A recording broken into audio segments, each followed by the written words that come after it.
I look back at that moment and realize that was great for where I was. And now that I have built a 7-figure company, the ceiling is now the floor. Because now that I have achieved 7 figures in my business, guess what? I got a blueprint. Now I need to teach you the blueprint. Because if I knew that something more was available to you, why would I settle for less? If I know that 7 figures is possible, why would I settle for 6? I am Dr. Erica Jordan Thomas, and welcome to the 7 Figure Educator Podcast.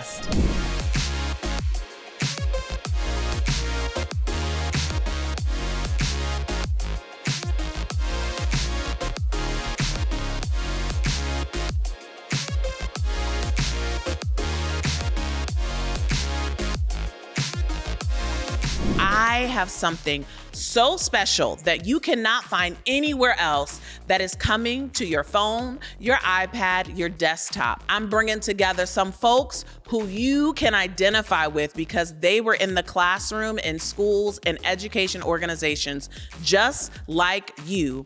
And now they are running 6- and 7-figure education consulting businesses. I recognize that my ability to experience and live my best life and have wealth has nothing to do with the individual and whether they pay me. Definitely feeling like I had to say yes to everything. And what I realized in that is it was causing me extra stress because you're saying yes to things that are not necessarily in your specific zone of genius and or area of expertise. The bottleneck in the workflow, I think, of employees is when all the details only live with the CEO. They don't just live with you, they live really with all of us. When you go through an experience where you start to feel like a place that you gave a lot to has devalued you, your self-esteem really takes like a serious hit. There is one instance where I made a mistake. I think we had a very productive conversation about steps that I need to ensure that process won't fall behind. And then since then, that mistake has not happened again. The thing that I loved most about